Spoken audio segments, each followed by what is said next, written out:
मैं तो एक शब्द सत लिया, सत्शब्द दिया जाता क्या? सत्शब्द दिया नहीं जाता। सत्शब्द कोई किसी को दे नहीं सकते। न गुरु सत्शब्द दे सकता है, न शिष्य गुरु से ले सकता है। फिर महाराज यहाँ कह रहे हैं मैं तो एक सत्शब्द लिया, तो ये क्या है? तो ये है राम नाम। राम नाम सतपंथ है, चौथे पद को जाए, और पंथ सुखराम कहे फिर जुटा। ये राम राम भजन जो सदगुरु से लेते हैं और भेद से भजन करते हैं, जब उसमें प्रेम आता है तो ये सत्शब्द में परिवर्तित होता है। सत्शब्द प्रकटता है। सत्शब्द दिया नहीं जाता, सत्शब्द लिया नहीं जाता। कि मनरी जासु ना बनी, नामुक कैया जोय, वो अरत दीठो तोल हम, लाख दुआई मोय। लाख दुआई मोय, निज मन रीजा भाई, बणे शीस मेरी और सब भरम उपाई। सुख राम कहे मो बस नहीं, निज मन न्यारो होय। मन रिजासु ना बने, नामुक कैया जो।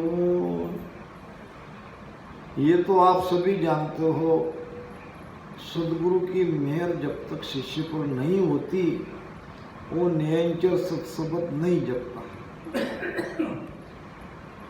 कि मेरी मेहर बिना कोई हंसो, अमर लोक नहीं धावे। जो कोई ज्ञान न सीखे, गुरु बिना कोट कर्म कर आवे। जो कोई ज्ञान न सीखे गुरु बिन,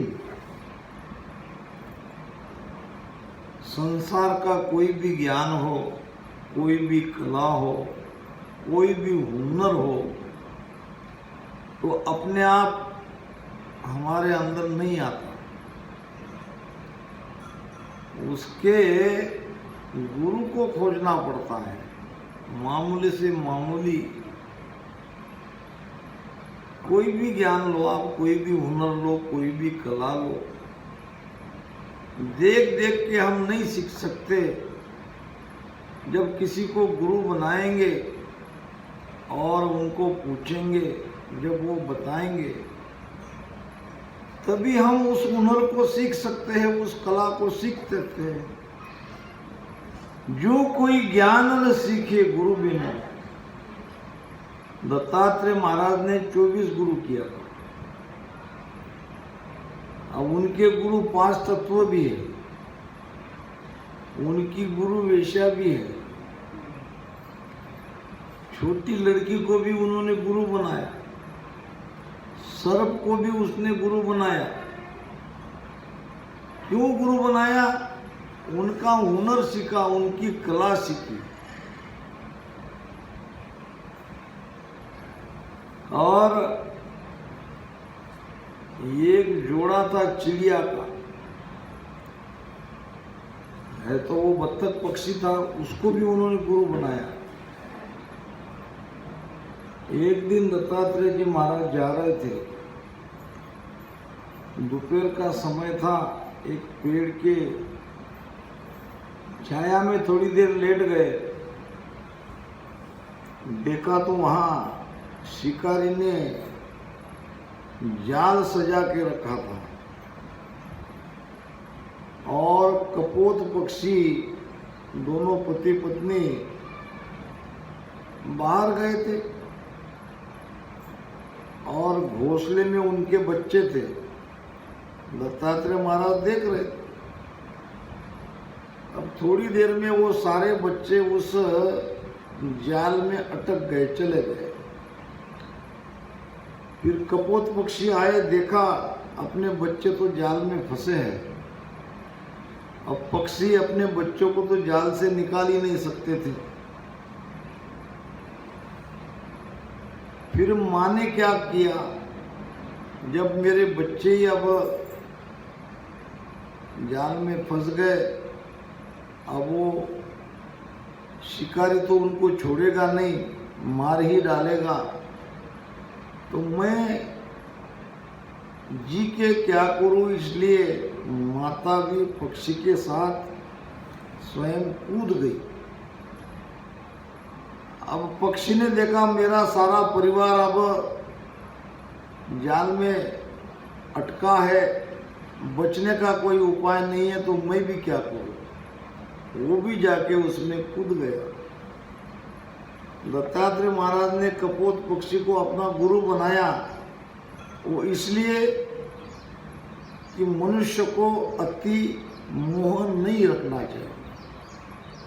अगर मोह करोगे तो मोहवश आपको दुख भुगतना ही पड़ेगा। न संसार से मोह करो, न परिवार से मोह करो। प्रेम जरूर करो, मगर ये समझो कि ये हमारे नहीं है। यहाँ कोई किसी का नहीं है। आत्मा का तो केवल एक परमात्मा ही है। संतों ने कहा है कि हमारे एक तो संत है या परमात्मा, ये संसार हमारा नहीं है। संसार के रिश्ते नाते सब झूठे हैं और इस झूठे रिश्ते नाते में मोह करोगे तो अंततः दुख ही पाओगे। तो कपोत पक्षी को उसने गुरु बनाया, मोह के लिए बनाया।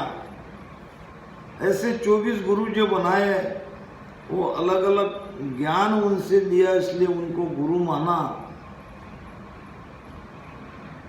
तो कहने का भाव यह है, महाराज कहते हैं कि मन रिजासु ना बने, जो कोई ज्ञान न सीखे, गुरु बिन कोट कर्म कर आवे, मेरी मेहर बिना कोई हंसो अमर लोक नहीं जावे।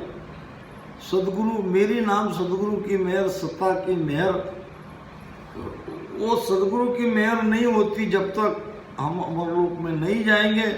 जैसा कि कोई भी ज्ञान सीखना हो, गुण सीखना हो, तो उसके लिए गुरु चाहिए। छोटी छोटी बातों के लिए भी गुरु चाहिए। जैसा कि हमारे महाराष्ट्र में बनती है पूरण पोली। पूरण पोली बनाने की भी एक कला है। अब एक लड़की की शादी हो गई, वो आई ससुराल।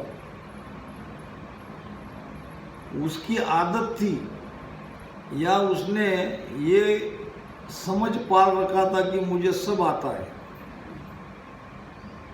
अब आता तो बहुत कम या ना के बराबर, मगर उसको ऐसा लगता था कि मुझे सब कुछ आता है। अभी उसने पूरण पोली कैसे बनाते हैं ये देख लिया, पूछा नहीं किसी को।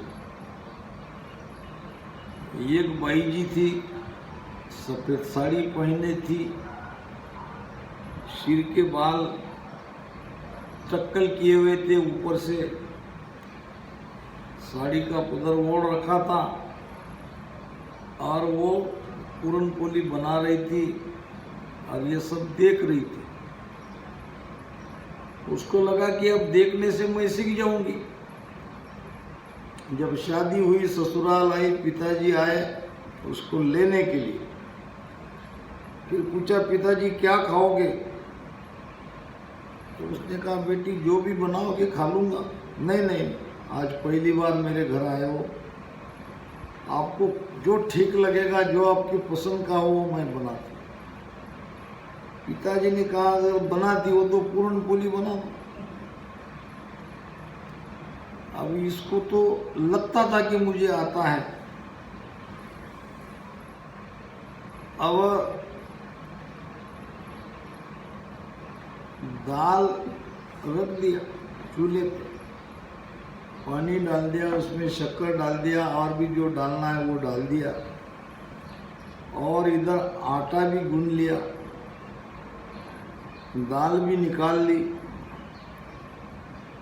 यहाँ तक बराबर मामला ठीक ठाक चला। अब दाल के भी गोले बनाए, आटा के भी गोले बनाए। अब आटे में दाल डालना कि दाल में आटा डालना, ये याद नहीं आ रहा है। पाटा पे दोनों को रोटी जैसा बना दिया। अब किसमें क्या डाले ये भूल गई। बहुत दिमाग पे जोर दिया, फिर कहा कि वो भाई ने सफ़ेद साड़ी पहनी थी, तो चलो सफ़ेद साड़ी पहनते हैं। जाके घर में जाके सफ़ेद साड़ी थी, वो साड़ी उतार ली, सफ़ेद साड़ी पहन ली। अब साड़ी पहनने से थोड़ी वो बात समझ में आएगी, वो तो पूछना चाहिए था, मगर किसी को पूछे क्यों? अब पूछेंगे तो वो कहेंगे कि भाई तुमको पूरन पोली नहीं बनाते, उसमें भी उसको अपमान लगा। सफ़ेद साड़ी पहनने से भी मामला नहीं जमा। फिर उसको याद आ गया, उसने सारे बाल टक्कल बना लिए थे। अब क्या टक्कल बनाऊं? टक्कल बनाने से रोटी बनेगी? बहुत सोचा, अंत में उसने निर्णय लिया कि हाँ ये मुझे करना पड़ेगा, कुछ दिन में बाल आ जाएंगे। अब टक्कल बना लिया, सफ़ेद साड़ी पहन के बैठी रही, समस्या हल नहीं हो रही। बहुत देर हो गई, अब क्या करें, वहीं बैठी रही। घर में से सास ने आवाज दिया, बहू क्या कर रही हो, बाहर आओ, थोड़ा काम है। तो उसने कहा, मैं रोटी बना रही हूँ। अभी तक बनी नहीं क्या? कोशिश चल रही है। अब सास को भी लगा कि बहुत देर हो गई, अभी तक तो रोटी बननी नहीं चाहिए थी। आके देखा तो सास घबरा के बाहर चली गई। ये कौन है सफ़ेद साड़ी वाली, टक्कल बनाने वाली? ये तो मेरी बहू नहीं हो सकती। फिर जब गौर से देखा तो ये तुमने क्या बनाया?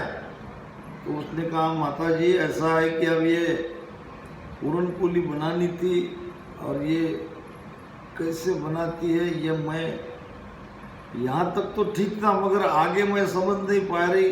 फिर जिससे मैंने सीखा उसको सफ़ेद साड़ी पहनते हुए देखा, इसलिए मैंने भी सफ़ेद साड़ी पहनी और मैंने भी मेरे बाल टक्कल कर लिए, मगर फिर भी नहीं जम रही। सास ने कहा, अरे मुझे पूछती तो मैं बता देती।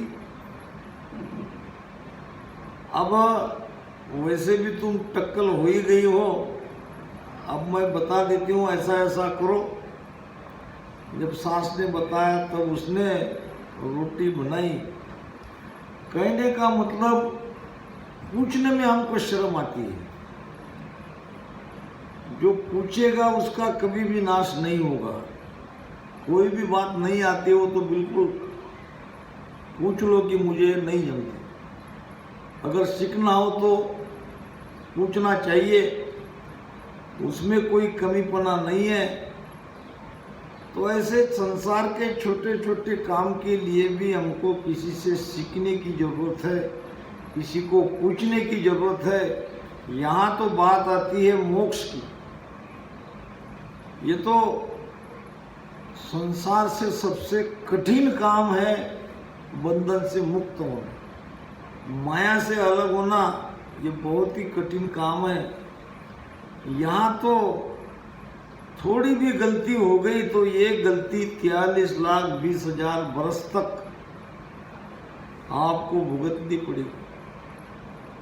यहाँ तो पल पल में, हर सत्संग में जो भी शंका है वो शंका का समाधान करते रहना चाहिए। तो महाराज कहते हैं कि मन रिजासु ना बने।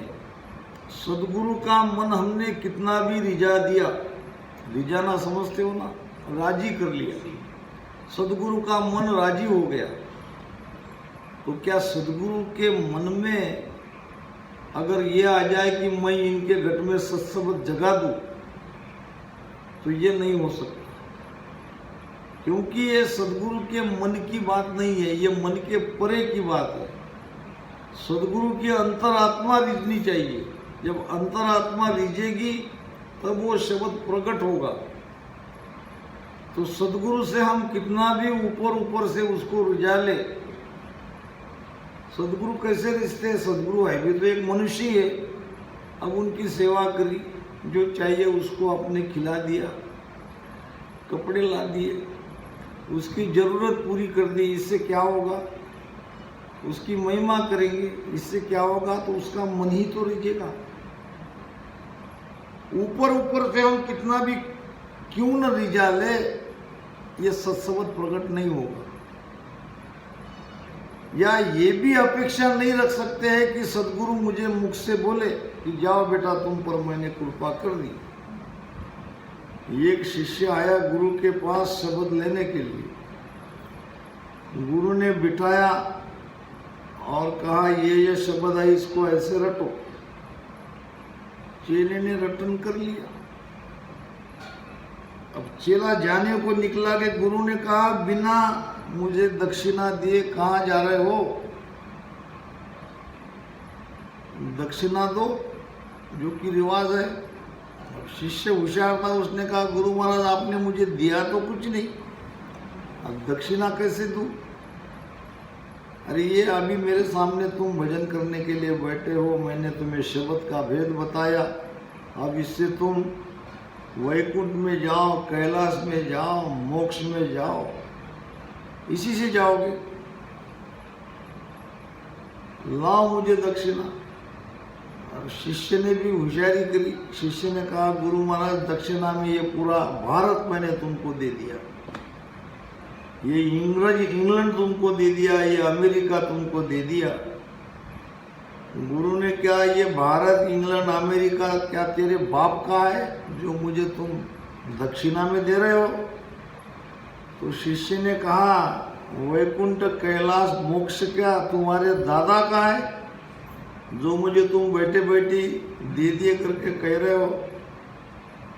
तो ऐसे से काम नहीं चलेगा। संसार में ऐसे कई जगह है, होता है। एक शिष्य आया एक गुरु के पास, कहने लगा महाराज मुझे झटपट मोक्ष चाहिए, क्या है तुम्हारे पास वेद? उसने कहा बिल्कुल है। तो दो क्या? मैं जो कहता हूं ऐसा करो, तुम्हारा मोक्ष हो जाएगा।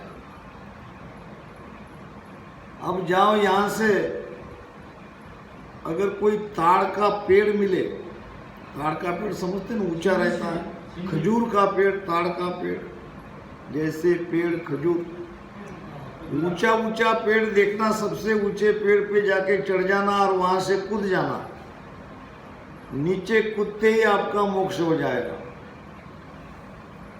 अब ये सुन के गया, देखा आगे बहुत लंबा ऊंचा खजूर का पेड़ था, उसके ऊपर चढ़ तो गया, चढ़ने के बाद उसको कूदने की हिम्मत नहीं हो रही। गुरु ने कहा था कूदना पड़ेगा, और इसकी हिम्मत जवाब दे गई, वहीं बैठा रहा। इधर एक चोर के पीछे पीछे पुलिस वाले थे, चोर आगे आगे, पुलिस वाले पीछे पीछे। चोर के पास एक गठड़ी थी, काफी धन उसने चुराया था। अब चोर को लगा कि अब पुलिस मुझे पकड़ेंगे, तो वो चोर भी उसी खजूर के पेड़ पर चढ़ गया। देखा तो वहां कोई और पहले से बैठा है। उसने कहा तुम कैसे?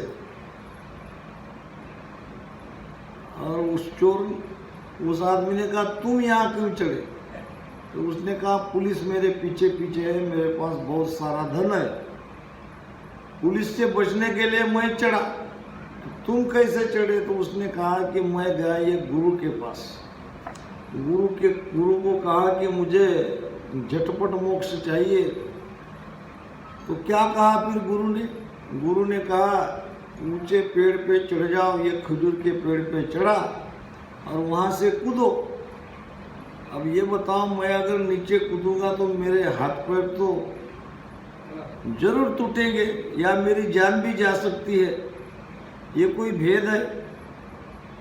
ये कोई मोक्ष में पहुंचने का तरीका है? अब चोर ने कहा कि ऐसा करो, ये तुम्हारा मंत्र मुझे दे दो,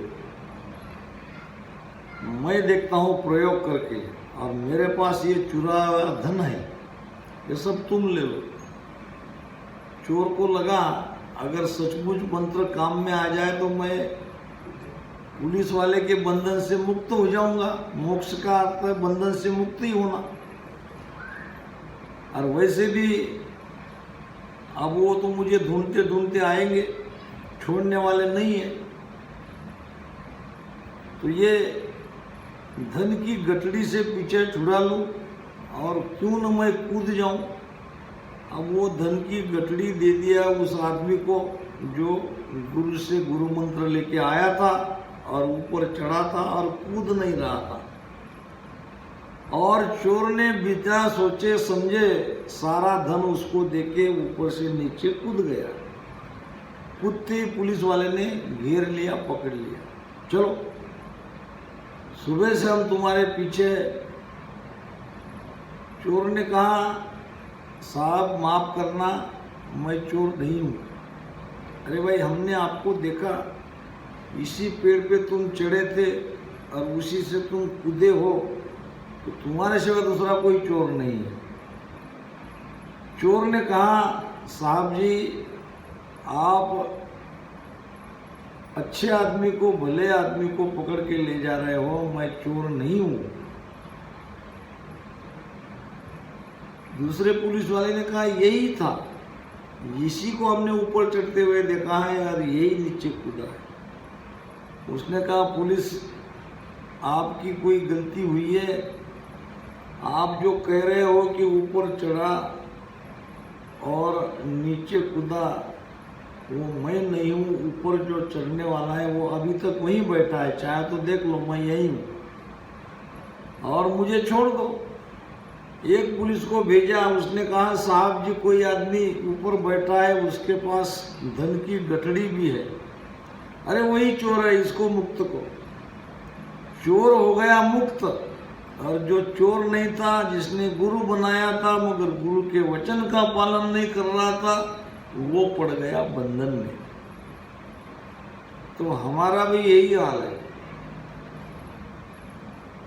महाराज ने कहा है आज्ञा गुरु की मानी जे रे, जा संग मुख मिलाय भजो तो राम भजी जो रे, हरि बिन आनत जी जो रे।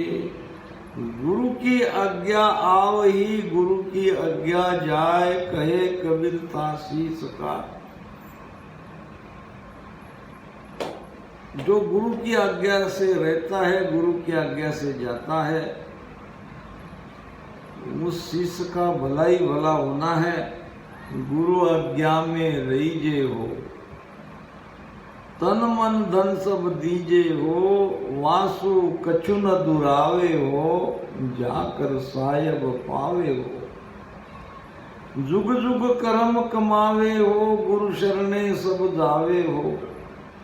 गुरु पूजा सुख पावे हो, ओ प्राण आद घर जावे हो, सतगुरु ऐसा कुआवे हो, सुखदेव भेद बतावे। गुरु की आज्ञा में रहना है, गुरु के समर्पित होकर भजन सुमिरन करना है। तो गुरु का मन रिझने से नियंचर नहीं प्रकटता, या गुरु वचन से कहकर हमारे भीतर नियंचन नहीं जगा सकते। वही सिद्ध महात्मा अगर वचन से कहते हैं, सिद्ध के मुख से कोई वचन निकलता है तो वो फलित हो जाता है। मगर गुरु ये काम नहीं कर सकते। सदगुरु मुख से शब्द, जाओ तुम्हारे अंदर शब्द प्रकट हो गया, ऐसा कहने से हमारे अंदर शब्द प्रकट नहीं हो। वो अर्थ दीटो तोल, हम महाराज कहते हैं कि मैंने इसका अर्थ देख लिया, मैंने समझ लिया, ये खेल अलग है। लाख दुआई मोए, अब मैंने समझा और मैंने उसको माना। आपको भी ये बात माननी है, इसके लिए मैं एक नहीं लाख लाख सौगंध खाने के तैयार हूँ। दुआई नाम सौगंध। किसी भी बात को अगर हम सत्य बताना चाहते तो सौगंध खाते हैं। उस जमाने में सौगंध खाने की प्रथा थी। तो यहाँ भी महाराज कह रहे हैं कि मुझे एक नहीं लाख सौगंध है। गुरु का मन रिझने से आपके अंदर नियंचन प्रकटेगा नहीं, या गुरु वचन से कहकर आपके अंदर नियंचन नहीं प्रकट करा सकता। इसके लिए मैं सौगंध खाने को ले तैयार हूँ, वो भी एक नहीं लाख। लाख दुआई मोए निज मन रीजा भाई। अब सौगंध किसके लिए खा रहे हैं कि गुरु का निज मन रिझना है, गुरु की अंतरात्मा रिझनी है, गुरु की सुरती की मेहर हम पर चाहिए। इसलिए आप ध्यान में गुरु मूर्ति का ध्यान करो। घटमाई दर्शन देवु मम मूरत निराकार, बाहर गुरु उपदेश दे सो मेरो आकार। गुरु के आकार का ध्यान करोगे तो गुरु का जो पावर है वो आपको मिलेगा। ये एक अद्भुत खेल है। जैसे कछुआ रहता है, कछुआ जल में जाके अपने अंड दे देता है और 2-3 किलोमीटर 4 किलोमीटर दूर चला जाता है और वहीं अपने अंडों के ऊपर स्रोत लगा के बैठे रहता है। और कुछ दिन बाद उस अंडे में से कछुए आते हैं और वो माता अपने बच्चे को पहचान लेती है। हजारों कछुए के बच्चों में बराबर अपने बच्चे के पास जाती है, क्योंकि सूरत लगी रहती है। ये सारा खेल सुरती का है। तो आपकी सुरती में गुरु चाहिए। जब सुरती रात दिन गुरु में लगी रहेगी तब गुरु का निजमन राजी होगा। और गुरु का निजमन राजी तब होता है जब हम निजमन देते हैं। निजमन देना मतलब हमारा ध्यान, हमारी सुरती, हमारा निजमन अगर हम गुरु को देंगे तो गुरु का निजमन रिझेगा। बने शीस में रीत निज मन रीजा भाई, बने शीस में रीत और सब भरम उपाय। यही एकमात्र रीत है सदगुरु की कृपा हम पर होने की, वो नियंचर जगने की, कुदरत कला जगने की रीत यही है। सुख राम कहे मो बस नहीं, निज मन न्यारो। महाराज कहते हैं कि इस प्रकार से ये बात न गुरु के बस में है न शिष्य के बस में है। ये सब निजमन का खेल है। तो निजमन से आप भक्ति भजन सुमिरन करोगे, वेद से सुमिरन करोगे तो सदगुरु की कृपा अवश्य होगी। सदगुरु का निजमन अवश्य रिझेगा। महाराज ने